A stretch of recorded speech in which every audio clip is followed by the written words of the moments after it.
આજે હું તમને 18 પાપસ્થાનકની વાત કરું છું। 18 પાપસ્થાનક એ પણ એક પાઠ પ્રતિક્રમણનો જ છે। પ્રતિક્રમણના પાઠમાં 18 પાપસ્થાનકની એટલે 18 વસ્તુથી આપણને પાપ લાગે છે।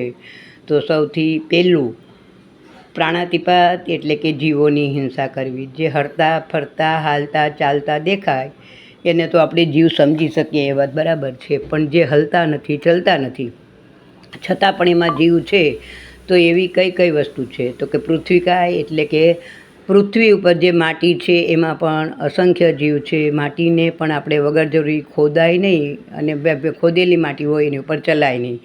એવી જ રીતે અપકાય એટલે કે પાણીમાં પણ અસંખ્યાતા જીવ છે। પાણી તમને જોઈએ એટલું વાપરો, વાપરવાની કોઈ ના નથી, કેમ કે દરેક મનુષ્ય અને તિર્યંચનો નિર્વાહ આ બધી વસ્તુ ઉપર છે, એકેન્દ્રિય જીવ ઉપર છે, એટલે આપણે એ બધું લેવું પડે, વાપરવું પડે। આ બધી વાપરીએ નહીં વસ્તુ તો આપણે એના વગર જીવી પણ ન શકીએ, પણ વેડફાટ થવો ન જોઈએ। પાણીમાં અસંખ્ય જીવ ભગવાને કીધા છે।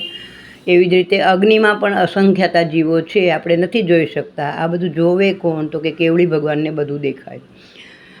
વાયુકાય એટલે કે વાયરાના જીવો પણ સૂક્ષ્મ એટલા બધા બધી જગ્યાએ આખા લોકમાં ઠાસીને વાયરાના જીવો ભરેલા છે। આ જીવો પણ હણાય છે। આપણે જરૂર ન હોય તો પંખા પણ યુઝ ન કરાય। જે વસ્તુની જરૂર છે એ વાપરવાની ના નથી, પણ જેની જરૂર નથી એને તમે સાચવો।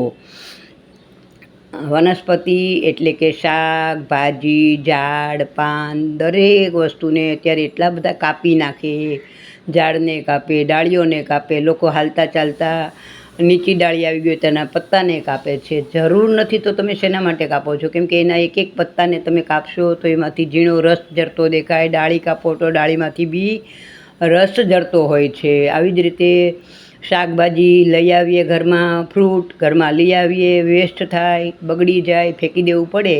આ બધી નુકસાની આપણને પાપ લાગે। અને એકેન્દ્રી જીવ ઉપર નિર્વાહ ખરો, પણ પાપ લાગે એવો નિર્વાહ ન કરાય, વસ્તુનો વેડફાટ ન કરાય।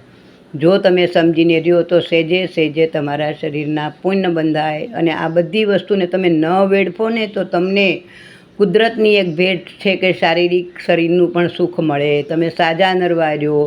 જેટલી આ ભવમાં પરભવમાં વસ્તુ વેડફાટ કર્યો હોય એ પ્રમાણે તમારું શરીરનું સુખ તમને મળે છે। તો તમારે શું જોઈએ છીએ? શરીરને સાચવવાનું છે કે શરીરને પણ નુકસાન કરવું છે? કોઈ બી વસ્તુને ભગવાને તો ત્યાં સુધી કીધું છે કે જીવ અને અજીવ બધાનું જ્યાં સુધી ચાલે ત્યાં સુધી ચલાવો, બાકી વેડફાટ થવો ન જોઈએ। પાપસ્થાનક 18 છે, એમાંથી હું પહેલું તમને સમજાવ્યું। જય જિનેન્દ્ર।